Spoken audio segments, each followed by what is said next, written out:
This is We Need to Talk with Dr. Darcy Sterling, where I give you the tools and skills you need to love better so you can live better. If you're American and you find yourself feeling more anxious than ever about politics, you are not alone. Recent polls show that nearly 70% of Americans believe that the country is more divided now than at any other point in recent history. And with 24/7 news cycles, social media outrage, and family group chats that feel like landmines, staying sane in politically insane times can feel impossible. But how much of our political stress is actually within our control? How do we stay informed without becoming overwhelmed? And how can we navigate relationships when politics threatens to tear us apart? Today, I'm joined by someone who has been at the center of these conversations for decades. Journalist and host of the Chris Cuomo Project, Chris Cuomo. Chris has a front row seat to the nation's political pulse and isn't afraid to challenge assumptions, including his own. I asked Chris to come on the show to help me drill down on how to stay grounded when the political world feels like it is spinning out of control, how the media shapes our perceptions, and why understanding, not agreement, is the key to surviving these times. So please join me in welcoming Chris Cuomo. You talk a lot about the level of division in America on your podcast. So what's unique about the polarization that we're seeing today compared to other moments in time? It's more. We have an ability to amplify minorities, fringe voices, in a way we never have before. So there's what we're calling a democratization of media. What does that mean? It means everybody has a platform with social media, right? And we used to call it in the media vox populi, voice of the people.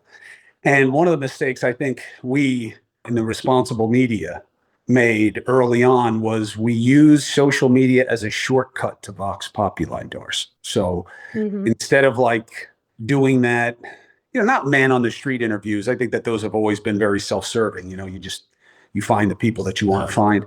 But we used to try to discern where people's heads were, depending on region and issue and all that stuff. And now you just use social media as a shortcut. But the problem is twofold. One, you wind up magnifying voices that may not warrant it or even represent any significant constituency or attachment to one. And second, you fly in the face of the reality that social media isn't reality.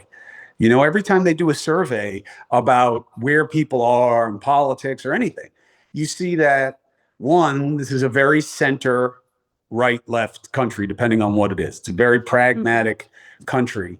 And that it doesn't resemble the polarity that you see at play on social media at all. And that's why I think we keep getting polls wrong. And I think that's why we keep getting feel issues wrong. And I think that we keep engendering more of a divide by moving away from the majority with these much more extreme ideas. So you blame social media by and large for the polarization that we're experiencing? No, it's multifactorial. I blame me. I blame the media. I blame the parties. I blame the pundits. I blame the ad sellers.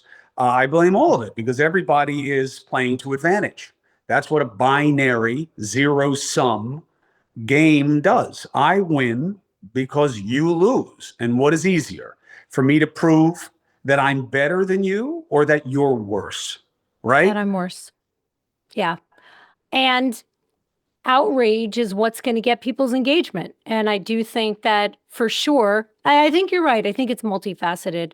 I think that the digital era that we find ourselves in amplifies so many voices that are fringe, and we don't get to hear from voices that represent normal, everyday Americans.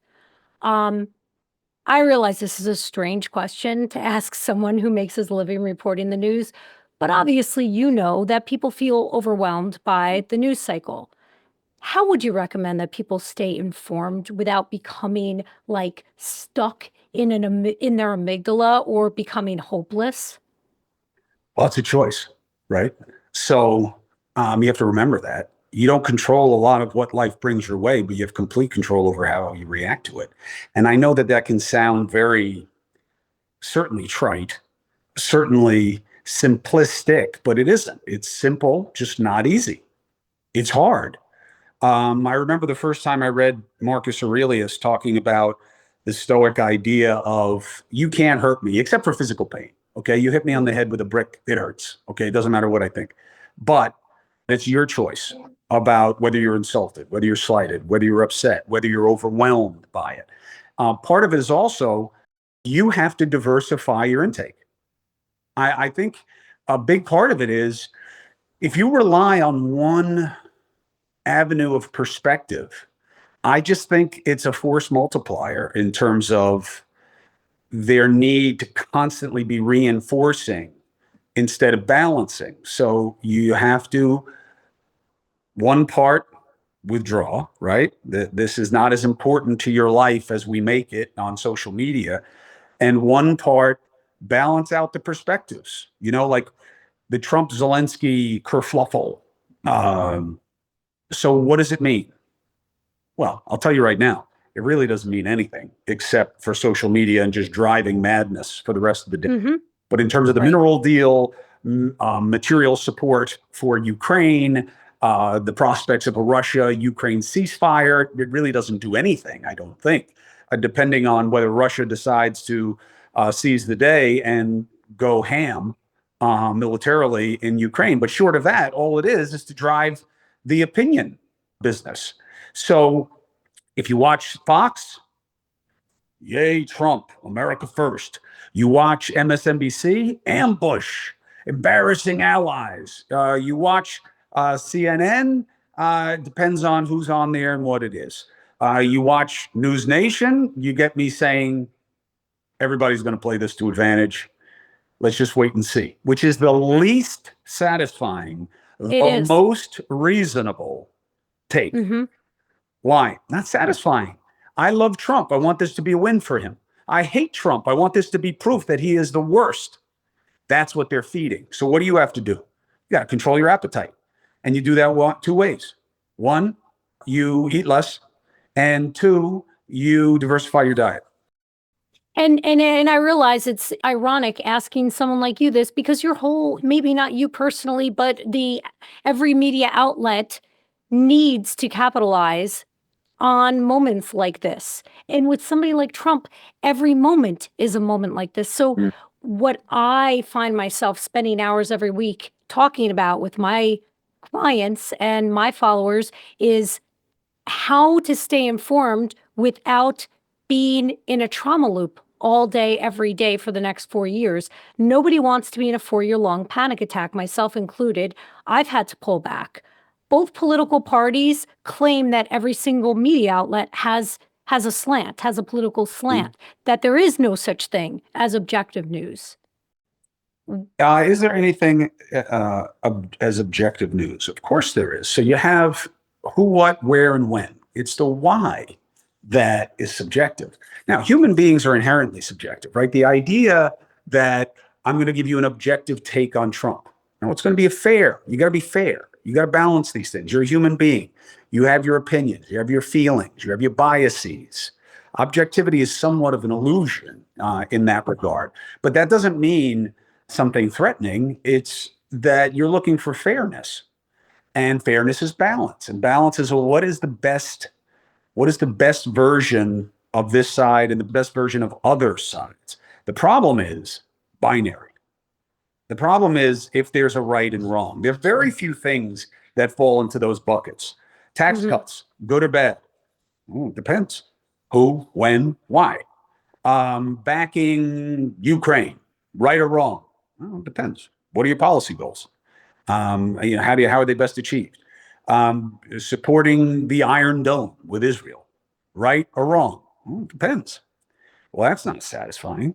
I know, because we are forced into a binary system where one side is right, one side is wrong.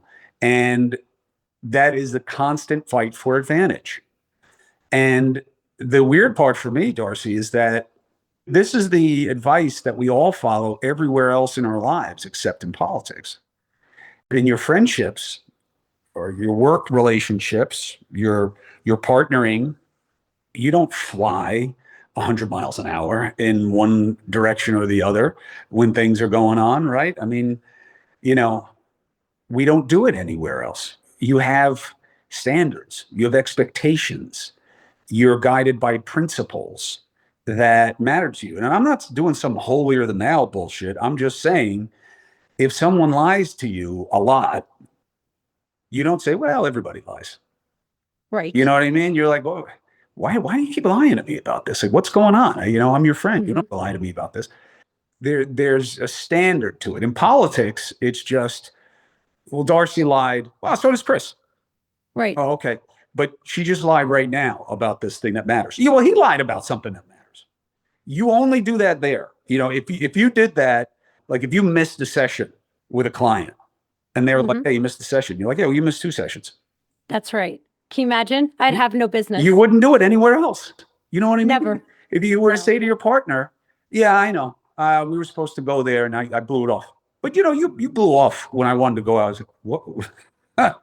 You know, it's and that's something that people have to be aware of. Why don't you apply the same rules, norms, standards, behaviors to your political life as you do everywhere else? And I think part of it is conditioning. And I think part of it is probably explained better by you as some kind of psychological phenomenon of something, a very sophisticated version of, I guess, what I would call venting, you know? But the reality is, if you were asking me about anything else, nobody would need guidance on how to deal with it. Anything else that they're consuming, like from an informational perspective, you wouldn't need this. Does trying to be balanced in your reporting cost you ratings? Oh, yeah. Oh, yeah. Look, if I was going to do what would be best for me, here's what I would do. Okay. I'm a Cuomo. Okay.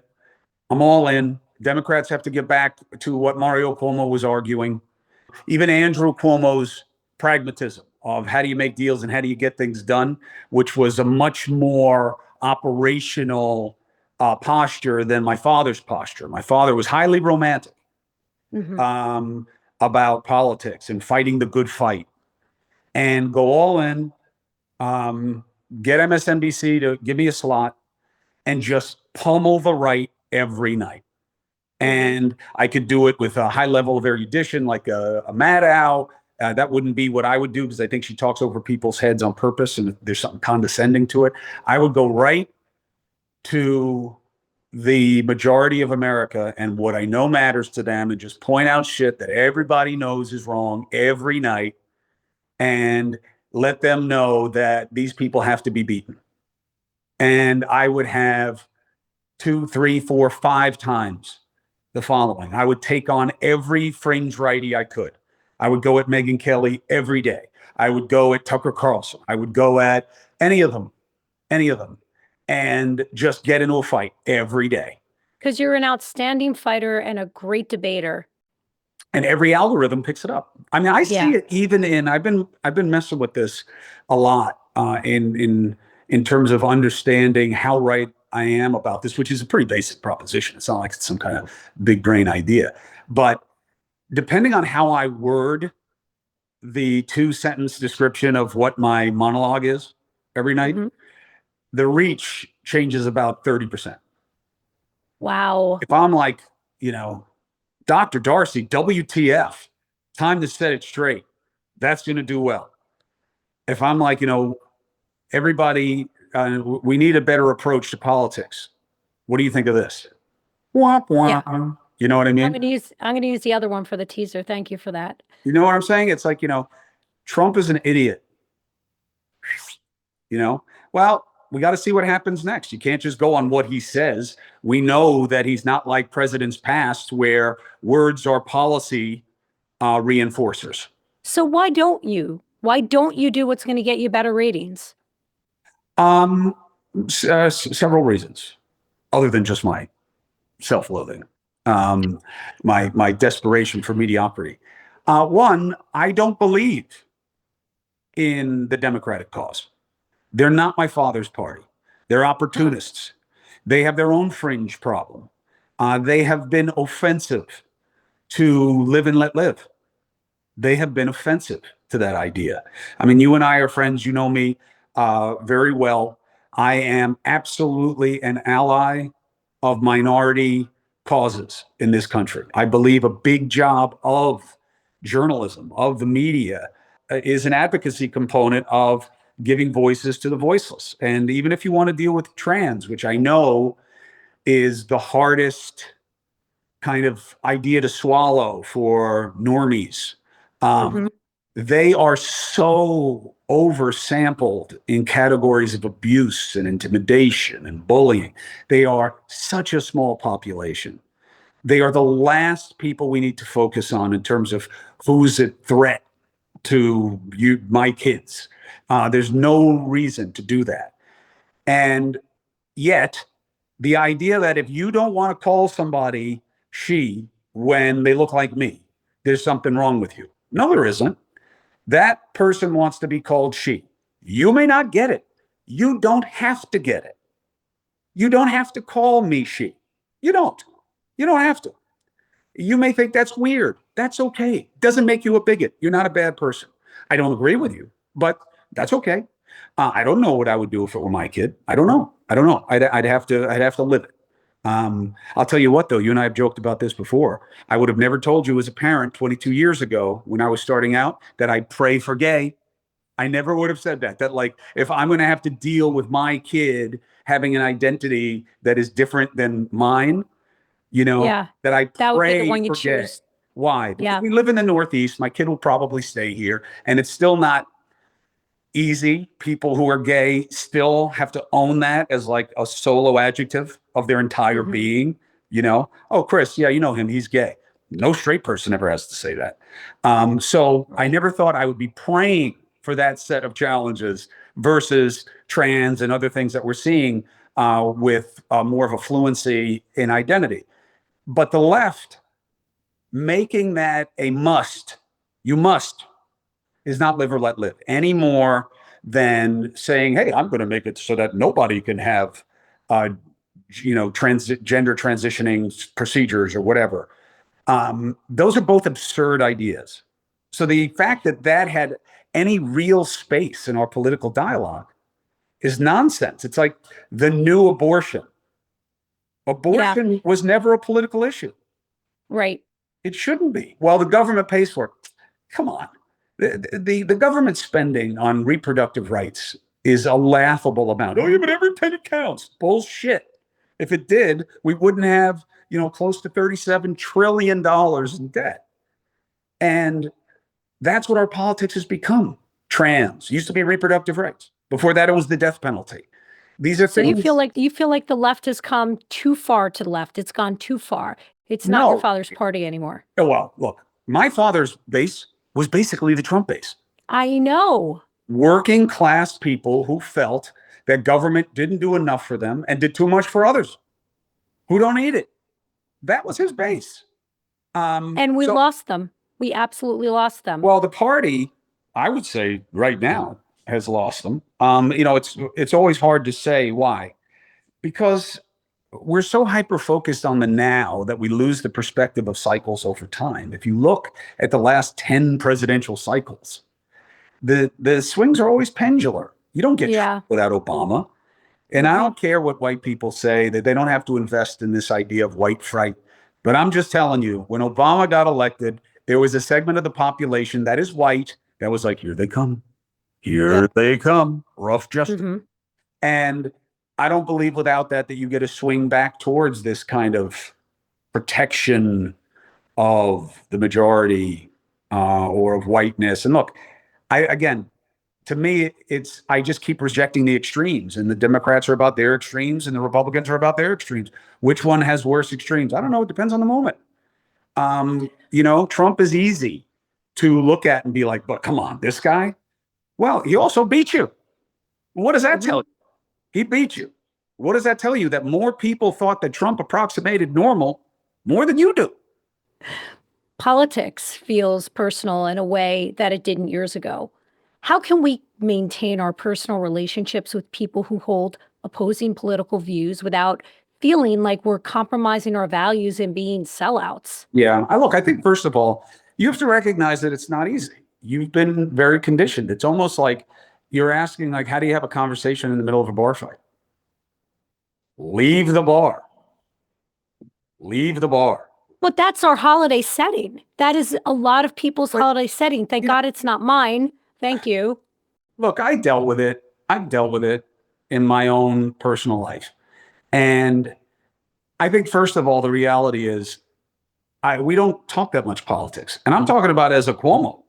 I'm curious, like, really, I want to be a fly on the wall at your Easter table. Like, are you guys not talking politics? No, we do all the time. And there's so many people in my family. I married into a real conservative family, not what is called conservative today. Um, and, Cuomo's are mostly lefties, not all of them, but, there are a lot of young power women in the family who have very definite views, very smart, very accomplished. But what you care about is how everybody's doing when you're at the holidays. How are we doing? How's the food? How do I help? I'm sorry, I haven't been in better touch. What do you need? What do I need? I mean, that's most of it. And politics is a side dish. It's a side dish. Oh, yeah, but Trump, it's being pushed on you that way. And it's being pushed on you that way because it works. Right. But it's being pushed on us by media, by journalists who are amplifying the fringes. So, of course, we're all activated over it. And when we're sitting at the table and we know that somebody has voted for the other side, it doesn't matter which side it is. We're either a baby killer or we're a human rights violator. You know what I mean? Yeah. Yeah, but that means you got some fringy folks around you also. But because most people, I don't think that way, right? It's like, even if you take something that's, these issues are artificially radioactive, right? So if you take abortion, okay, which is really reproductive rights. Why? Because no woman is in a rush to have an abortion. Very, very, very, very few women use abortion as a form of contraception. Are there women who have had Sure. You'll find me examples of all kinds of stupid shit. But as a rule, it is something that people never forget, only want to deal with once, only want to deal with because they had to. I mean, there's usually trauma attached to the story.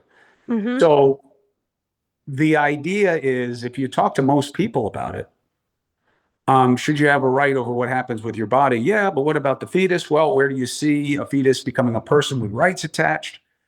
You can have that conversation and not be good or evil.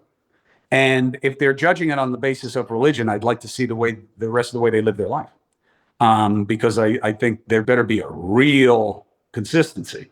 If they only care about human life when it's in the belly, and then once they're born, you don't believe that anybody should be helped with anything. So I think that the answer is, you find out why people are where they are. Mm-hmm. And you will absolutely get it 9.5 times out of 10.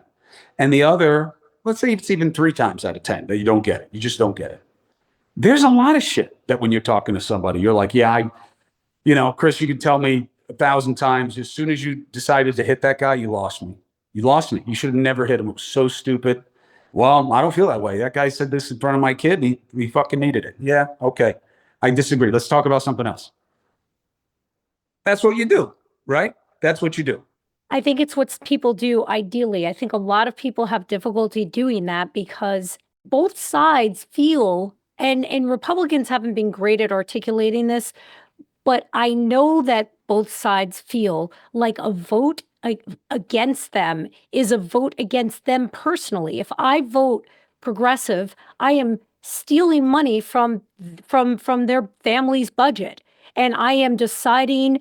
I'm saying that the government gets to allocate how their tax money is going to be spent, or how their donations go, because they wouldn't maybe be as generous as a Democrat would want them to be. So and from the other perspective, you sit at a table with somebody, your child is gay and you voted Republican, and it's hard as a kid. Now, both my parents are gone. I'm not talking about myself. So we can all deduct who I'm talking about.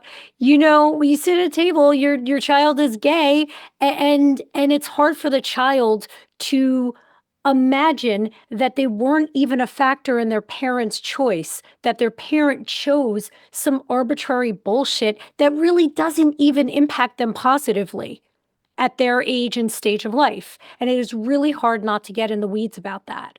Well, I think that you're touching on an important factor, which is how does it affect you? Maybe people are voting for things that have nothing to do with that. Like if you're voting because I think it's crazy that you're trying to make all kids want to be trans. Well, do you even have a kid in public school? Right. And is your state, because the state does the curriculum. Oh no, they don't. The Fed controls Title 1, 6, and 9 is what the Fed controls. And everything else is people from the states asking the federal government for money with education. So the state controls the curriculum. Even Common Core is state done. But do you have kids in school? Well, no, but I just think, all right, so this doesn't really affect you personally. And let's say you do have a kid in public school. Have you had your kid be told that they should be trans or something like whatever it is, whatever your boogeyman is? Have you heard of a guy coming in and, pulling out whatever they would pull out in front of little girls because they say they're a woman? I think there's a way to talk it through, but I also think there's a lot of shit that's common sense. If you can isolate examples that don't make sense, well, they shouldn't be disagreed upon just on the basis of party, right? But even when they are agreed upon, like you have come to a conclusion, a mutually agreed upon conclusion that the fact that one side or the other was fed is wrong, it still doesn't change how people vote.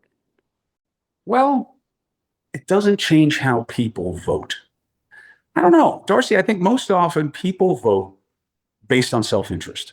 Now, what has gotten warped is that people now take into account things, as you suggested, that really aren't in their best interest. So you'll vote for tax cuts for meat that you don't really get the benefit of, but they're called a tax cut for you. All right, well, that's about messaging. And then it's, well, shame on the politicians who are making the case, right? And part of that is the job of the media also, but it's also part of being a citizen. I think that one of the problems I have with your question is, where's the responsibility on the citizen? Where's the responsibility to be a critical thinker? What are we? Well, I mean, I could take that and lemmings? I could broaden it. I mean, look at all the bullshit and misinformation. We call the bullshit misinformation. There are no alternative facts. Facts are facts. Gravity is a real thing and science is true. And but we have like every fourth neighbor. I live deep in Trump land now. We live at the beach house. We are deep in Trump land. And every fifth neighbor, I'm sure, has voted for Trump. And the information that comes through my social media feed, thankfully through DMs, like, this microchip that was put in us when we got this vaccine I'm just like, I feel like brain matter is leaking out of my ears half the time that I'm looking at this shit. You would never deal with outside of social media. These are not your friends. These are not even people that you're dealing with most of the time. Now, look, am I guilty of engaging with some of these people sometimes? Yeah, but that's kind of my job. And sometimes I'm engaging with them to expose a fringe idea. But for people who don't sign up for this, they're not in the arena, so to speak. I don't think it's as traumatic or doesn't need to be as is being suggested. There's absolutely no problem avoiding people that bother you on the basis of what they think. I do that anyway, So if you don't like people because they voted for Trump for a stupid reason, right? What if they voted for Trump because they believe the Democrats were so BS about Biden and he should have never run again and they're so angry? Okay. What if it's because they just believe in a small footprint of government and they don't like Trump, but they like that? It's very hard for people on the left to swallow, because you guys are much more tied to messengers than mandate. I'm independent, brother. I am not on the left. Democrat. I mean, of course, obviously I'm progressive, but like I'm independent. Support for this episode comes from Mindful Care. Right now, it feels like the cracks in our society have grown deeper. Political polarization, economic uncertainty, and constant stress can leave anyone feeling stuck. Mindful Care offers same-day access to expert clinicians and personalized treatments to help you feel like yourself again. And they accept all types of insurance, so support is just a call or a text away. Contact Mindful Care at 516-505-7200 or visit mindful.care to book your appointment today. One of the best signs that it's going to be okay from the perspective of your concern is the fastest growing part of the electorate is independents. Yep. And they're a plurality now, which I think is great. I've never wanted to see anything bad happen to anyone, but I would love to see the two-party system die. I would love it. Ditto. And, well, it's not viable for a third party. It's never really going to work. Well, first of all, there's no America based on that kind of thinking. Because if there's no changing how it is, because this is how it's always been, that's nonsense. And we're not even talking about constitutional principles or laws. We can generalize that to everything. Yeah, political parties are tradition. They're just tradition. And if we were to have them die, at least in the candidate picking process on the primaries, so that you didn't have to be, because who votes in primaries? The most extreme people. Nobody's getting out to go vote in the primary. You got other shit to do. So you have low turnout of the most extreme people. That's by their design. Just having ranked choice voting and opening up primary processes. The only thing that's offensive to is the idea of partisan split. Why do we need partisan split? So I think that there are structural things that could change and make things better, but I also think this is part of the learning curve. This is not that much removed from a generation ago when they thought television was going to destroy you and me. It was good. And before that, the printing press. So we're adapting, we're adjusting. Do I think it's worse than television? Yeah, I do. But people felt like that about television versus radio. But the difference is that there are laws in place so that on television certainly if you're on one of the legacy media outlets, things are fact checked. I think there should be a law about whether or not you can call yourself news. And I think you should be penalized and fined out the ass if you call yourself news and you every lie should cost the way profanity you get fined. You should get fined every time you lie. Very tricky. Let's start with the metaphor. Should you be fined out the ass or up the ass? You tell me, Mr. Grammar Police. Well, I don't think it's a grammar question. I think it's just which aspect would be more disturbing to the particular person considering it. But I also that's really hard to police. What's a lie versus what's wrong? So the definition would be intentional deception with a misstatement of fact that you're making. Someone went to law school. But I'm just saying, no, I mean that's more of a psychological thing than it is a legal thing. Okay, so what if you're just wrong a lot? All right, well that's different. Who's news, who isn't news? What's journalism, what isn't journalism? Oh, come on, Chris. You get fired if you make too many mistakes in any job. Well, that is the problem with this versus this. Okay. Now, here, I can say whatever I want. And it's hard to sue because the podcasts, probably don't have a lot of assets. So News Nation, I got to be careful. Why? I got bosses. I got lawyers. Yeah, they're fencing you in. They're controlling you. Yeah. Okay. You can think that if you want, but there's also quality control, and you can't just say anything. And there is accountability. There is recourse, and you can be sued. Very hard to sue people. You can't sue Twitter. You can't sue Instagram. Section 230 of the federal Section 230. It's the worst. It's the worst thing ever. I don't know. It is the reason why this moment is so different. But what are you going to do? What are you going to do? And now, look, do I believe they can do content moderation? Yes. Why? Because they know where to put their ads. They know how to use the algorithms. I mean, look at Twitter now with Musk. He's obviously amplifying all the messages that he likes. Anybody, with a significant platform knows that just in terms of what they see with relative reach. But I'm a big marketplace of ideas, guys. And there is something inherently unfair. They're not publishers. They're just building the stadium. And then all these people come in and they start talking their shit or whatever they're talking about. Some of it's great, some of it's horrible. And how do you hold them responsible? They just built the stadium. I have an idea. You want to hear my idea? Mhm. I think that we get credentialed on social media so that at least lay people know what we're trained in and what our expertise is. If you're going to hold yourself out there as an influencer, I think that we have this whole movement of people peddling. Look, and I know there's always been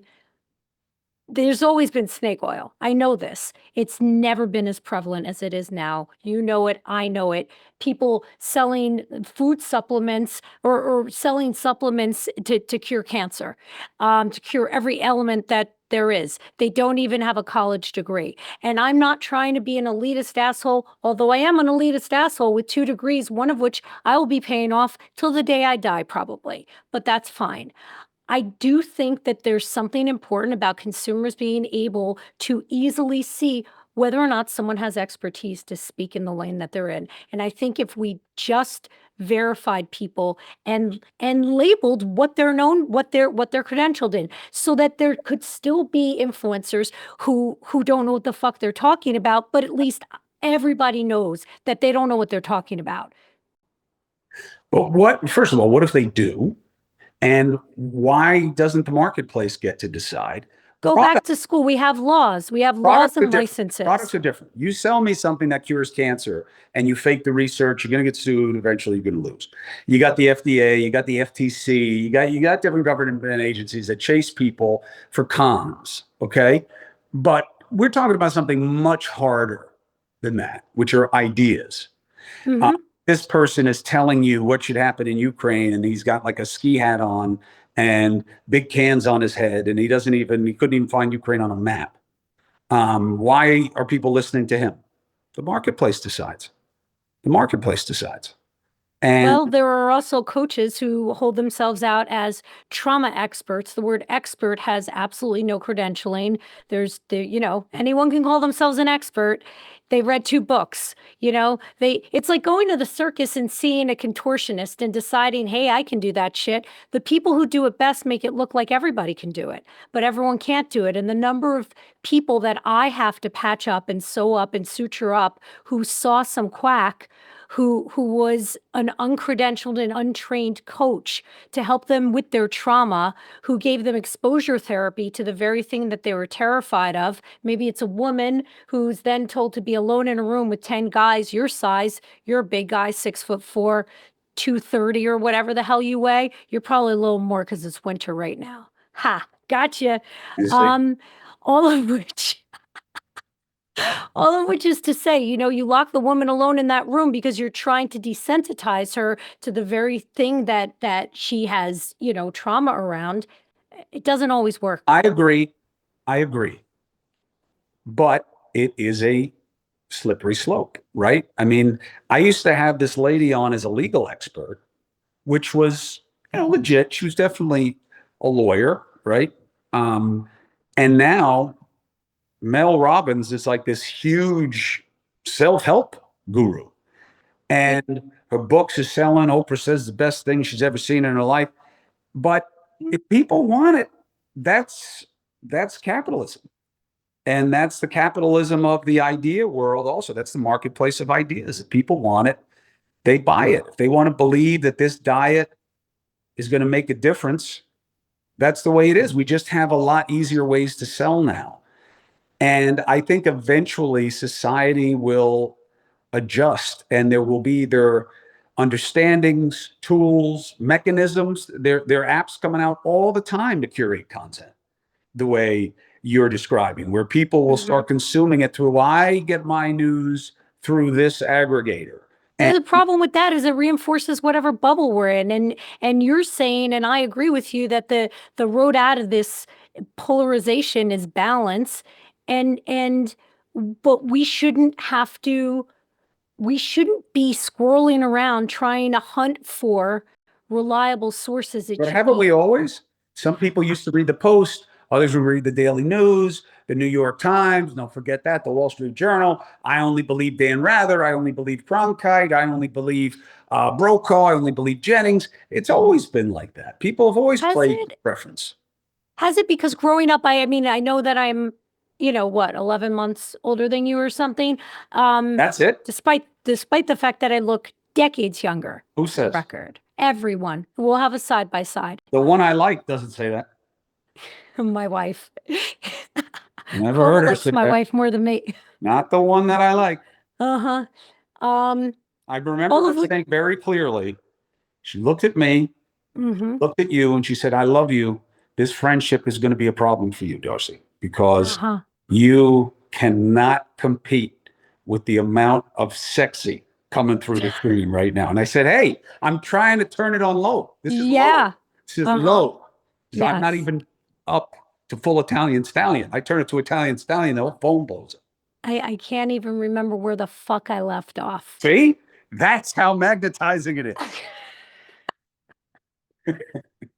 You're saying that it's always been there. Yes. We're going to agree to disagree, or I'm going to say I really don't know. I really don't remember. That's where I was going back to. It's how H came into it. I don't remember people telling me that the New York Times was biased. I don't remember that shit. I'm sure there were always fringe people saying that, but it wasn't every other person who votes in America.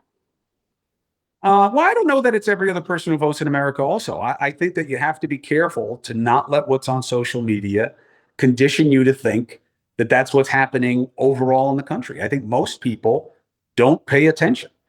Most people are not on social media still, and they may have an account, but they're not active.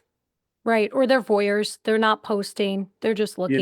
Look, I did this thing on the show the other day where I looked at my what do they call it? Where when you click on the search thing and it shows you like for you, like for you, here's what you should.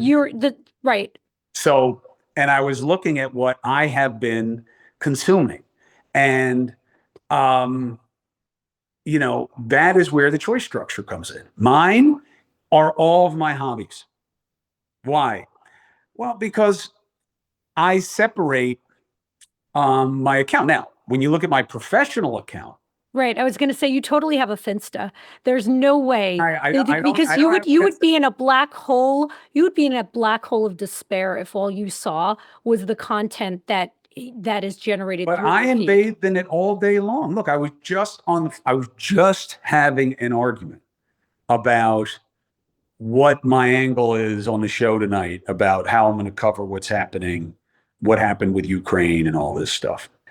So I'm looking at Fox, I'm looking at the Bulwark, I'm looking at this, I'm looking at that. I'm trying to figure everybody's take is coming from to figure out what the through line is for me. And if I can't find a through line, is there a perspective that deserves magnification or articulation or whatever it is? So, I mean, that's all I do, but I do it as a trade. I don't do it as a consumer. I am not influenced by what people say the way audiences are, the way citizens are. Why? This is what I do. And I know these people and I understand how they're using information and I can see things more easily. And that's not to make it sinister. That's not to make it sinister. But it is news business, right? And that's even more true with the pod people. You get paid to be provocative. And I know that. So my personal Instagram is guys or women trying to fix cow hooves, which I've become obsessed with. Farriers, obsessed. I could definitely fix a cow's hoof, by the way. I've never touched one. I don't know how I would get it between my legs, which seems to be really hard, but I know how to deal with the bruises, the ulcers. I know the whole thing. I know what I need. I like salicylic acid. I got it. And car hobbies, fishing, cooking, that's what I'm consuming. Why? Because I like it. And it helps expand my understanding and my interest. I don't think that your hobby, your pursuit should be politics. You're not right. So That's literally what I'm hearing, is that you're not encouraging people to be political hobbyists. No, focus on what matters to you politically. Like, that's why all politics starts local, right? It's like, Mhm. where you are, they won't let you guys get more room for the farmer's market. And people are feeling one way or another about it. They want the school to buy this open piece of land there and build a gym or something. And now your taxes are going to go up. That is where you should go deep. The idea of what happened today with Trump and Zelensky, that Yeah. doesn't affect your life. No. It's No. like Jets Patriots level of affecting your life. Save that shit. Save mindless fascination, mindless, exaggerated interest for sports. You literally don't sound like someone who is trying to attract an audience to your network. You're basically saying don't get lost in the weeds. I am okay with a smaller, curious, but curated audience of independent critical thinkers. I'm okay with that. If I wind up not having the audience that I had at CNN because I'm not as appealing to people who are looking for a particular perspective, then so be it. And is it harder? Yeah. Yeah, that is much fucking harder. And I still get blamed all the time. Like from the crazies on the right, it's like that I was like putting the vaccine in people who didn't need it, and I knew it was poison. And then on the other side, it's like some variety of being red pilled. I have a secret deal with Trump. It's and I don't think there's anybody who has a platform like mine who is more obvious where their sympathies lie and what they believe and what they don't believe. I don't know that you've ever heard anybody else on cable ever say, look, personally, I don't like Trump. I have personal beef with him. He came after me and my family. He made it hard for my kids. I told him to stop. He didn't stop. And, that bothers me. But I'm still fair. I thought it was crazy that people thought the assassination attempt was fake. I called the president and I said, I'm really sorry that your family's having to deal with this. And I can't believe you're staying in the race. I don't even know that I would let people know where I live, let alone be in a race. That was a really ballsy move. It was a ballsy reaction. And people got mad at me. Well, how could you say that? Because it's true. I still think he's disqualified himself from office, but that's for people to decide. And once he's president, I got to cover it straight. What does that mean? You just focus on what he does and what impact it has. I used to focus more on what politicians say. I did. But you have to change the rules of engagement based on the conflict that you're in. And what this guy says does not reflect what the policy is going to be. So why would I keep taking the bait? Why? Look, if anybody believes that we're done with Ukraine, there's not going to be a mineral agreement, and we're going to wind up letting Putin take whatever he wants. Okay, you can believe that. I think that's bullshit. And this is just getting caught up in the histrionics of this particular guy. Can you not like these histrionics? 100%. Can you think that this is embarrassing? 100%. Can you think this is genius? 100%. 100%. Can you think that he's playing four-dimensional chess and now he's going to get Russia to want to come to the table because he gave that pop to Zelensky that he needed anyway because we're giving him too much money. And now we're going to get back to basics. And Zelensky's going to take the deal because he just got rubbed up in the White House.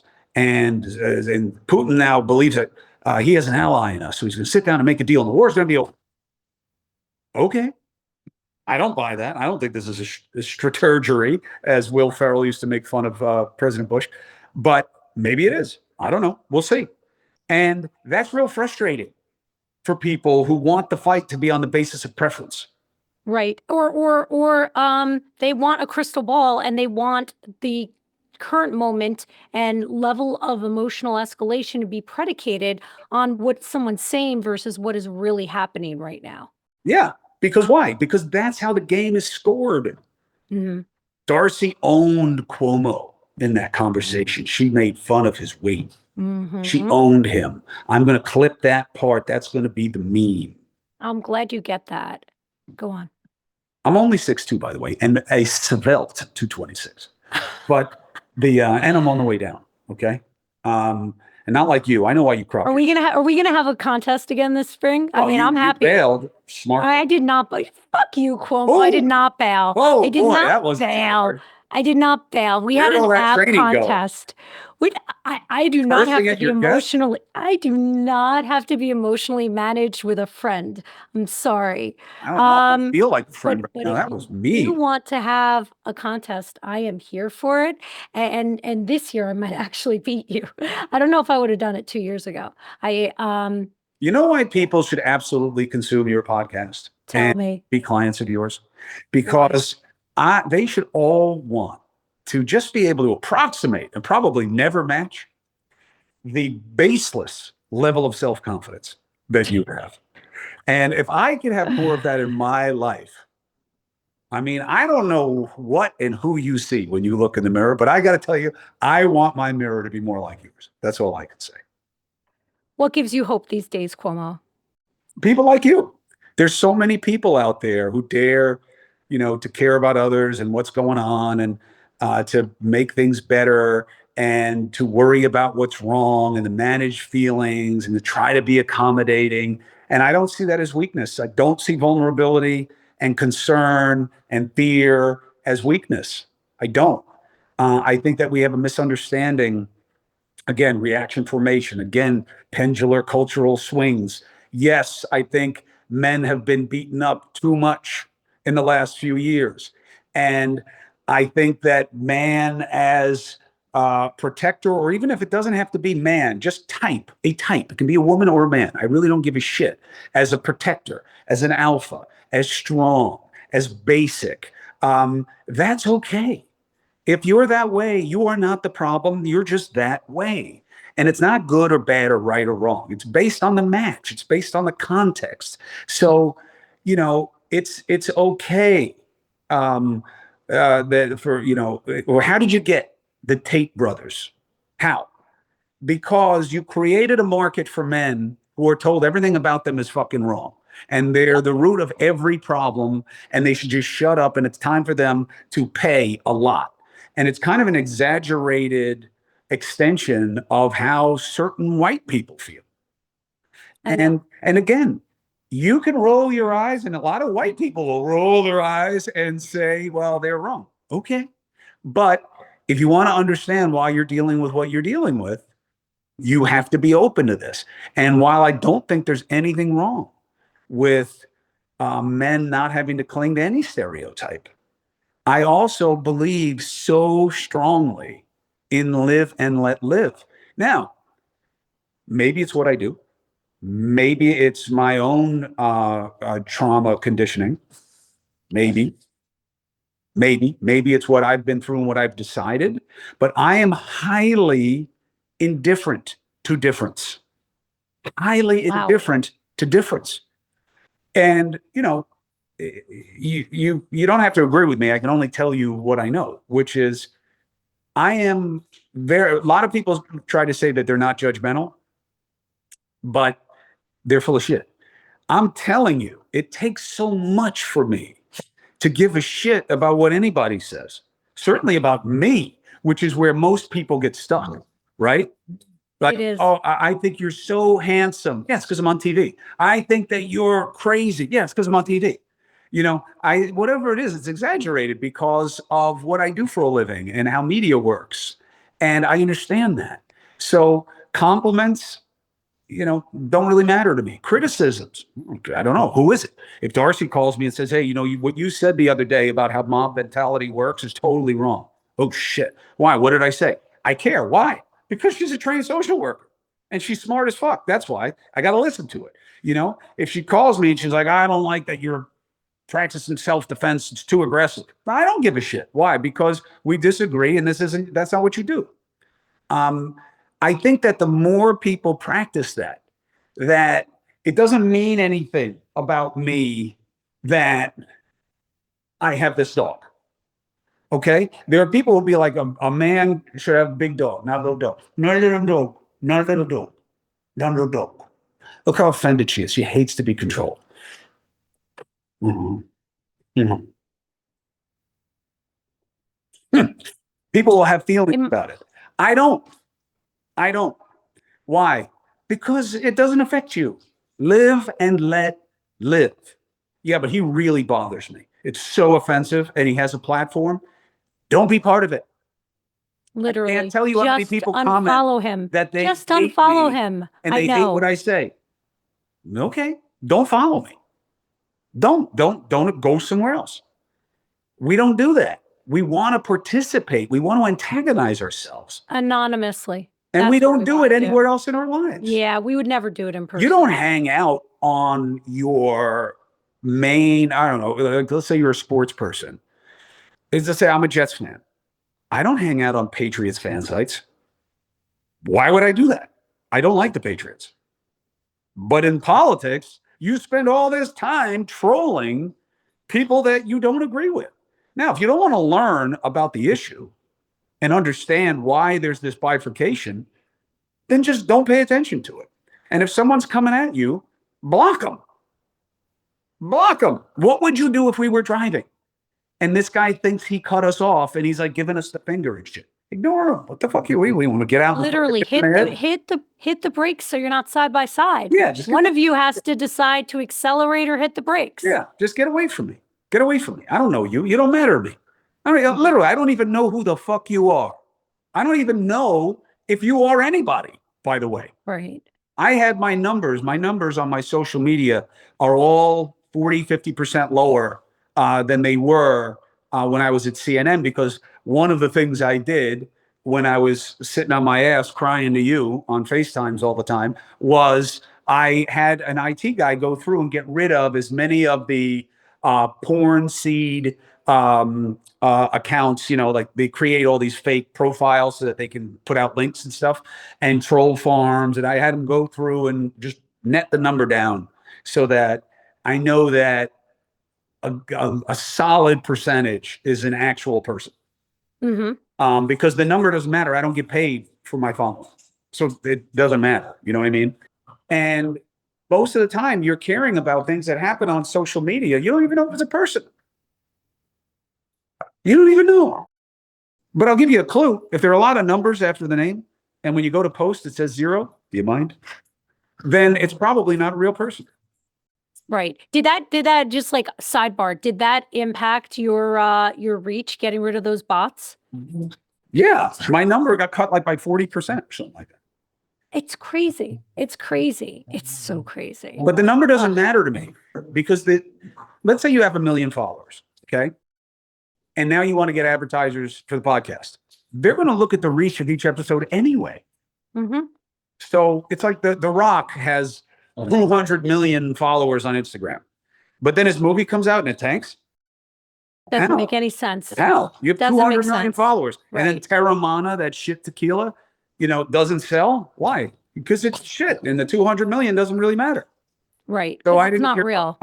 What I care about is people understanding that care about what matters to you specifically and care about the relationships that are central to your life. Donald Trump is not so central to your life. Even if you're gay, even if you're trans, okay? I don't even think it's fair to really make it a gay thing. Gay has escaped scrutiny for the moment because Here's hoping. that if you have a trans kid, you have a trans person in your life, then you defend them.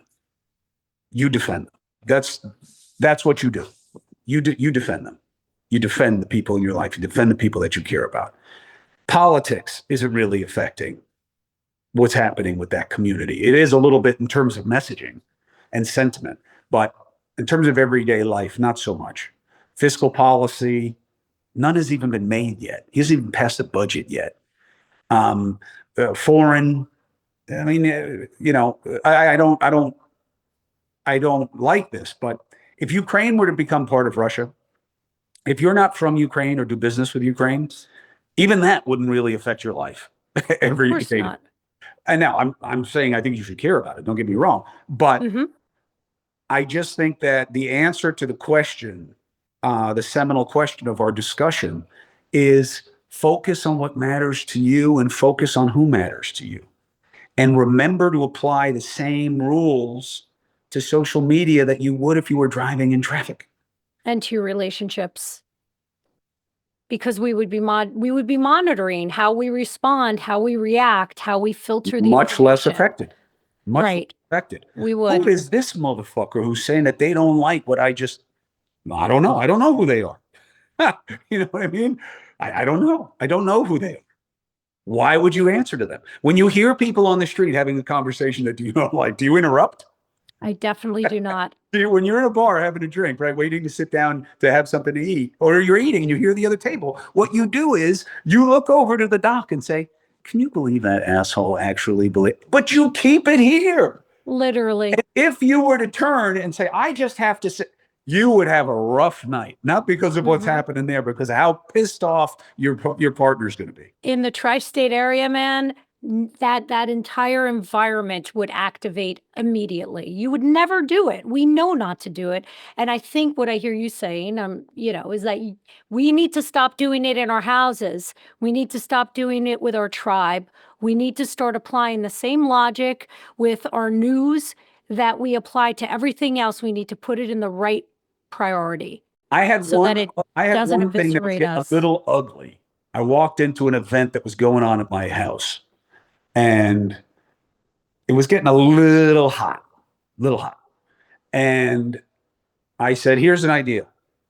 Let's just start again. Same issue, same sides, same shit. Let's start with what people here agree on. Let's just start with that, okay? And then we'll work our way into where it gets sideways.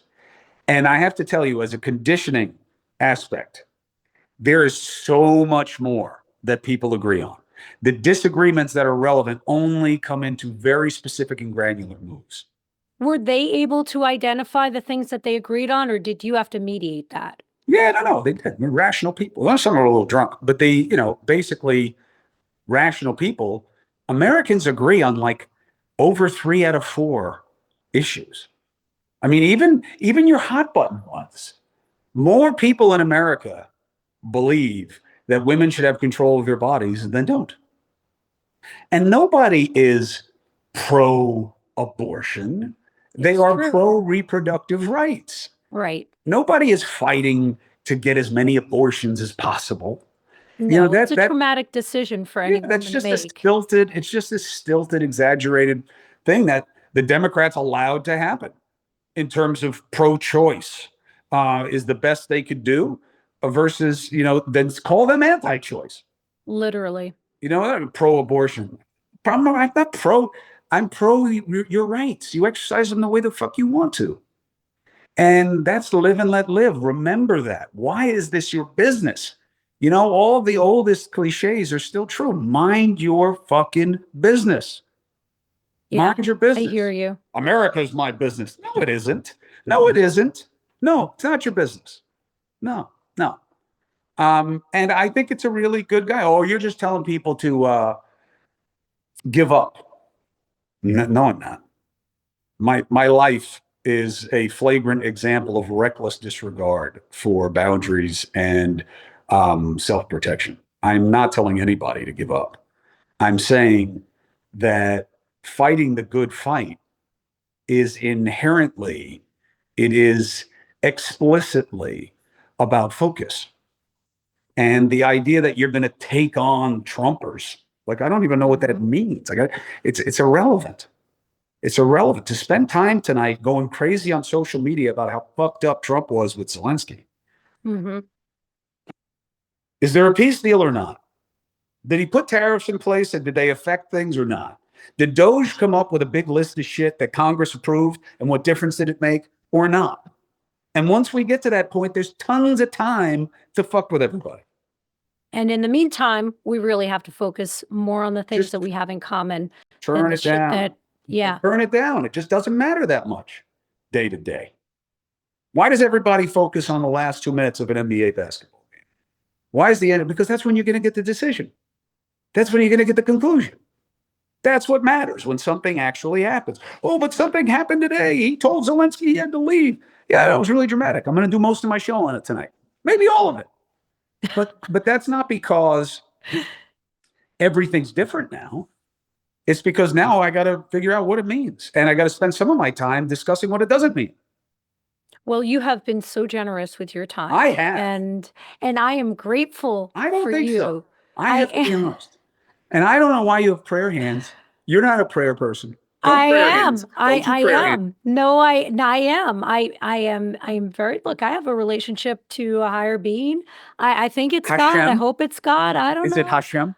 I tell you what, Is it I Hashem? mind my business, and you're a better Jew than I am, Cuomo. You I know am an more about ally, my although I had religion. one of your people today come at me because she thought I was being disrespectful of uh, of Trump's interest in Trump Gaza. And she's like, "You just don't like Trump. That would be a great solution. The Arabs don't even belong there."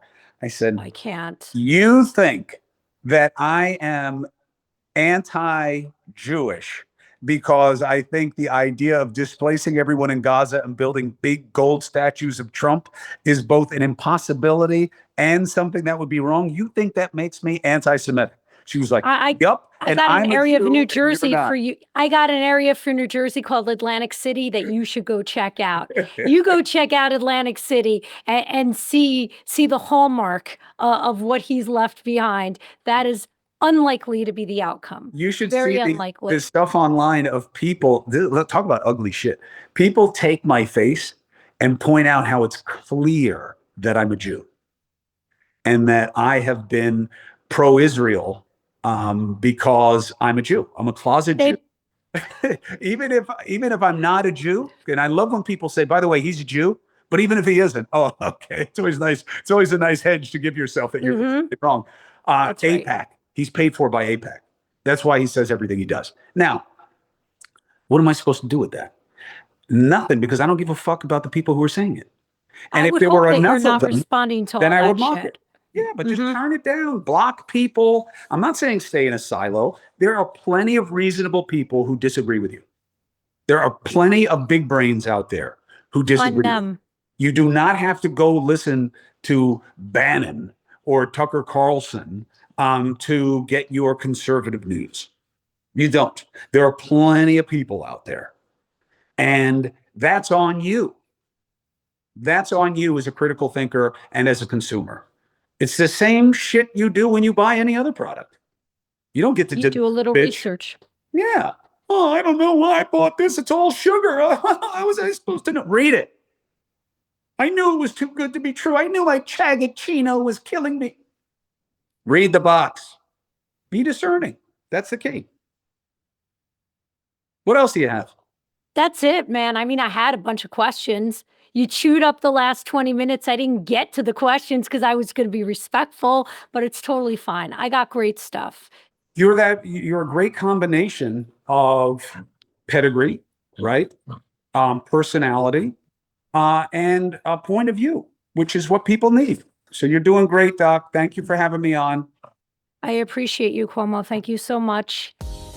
We Need to Talk with Dr. Darcy Sterling is a Sterling Standard production. Editing and sound engineering is by Bart Migal. Our theme music is by Trendy Music. Special thanks to Amanda Cristiani and Preston Smith. If you know an American, chances are they need a Xanax, and since I can't recommend that you give them one, please show them some love and share this episode with them. It just might de-escalate them in these political moments that we're in. We'll be back on Tuesday with another episode packed with the mental health, relationship, and dating hacks you have come to expect. We'll see you soon.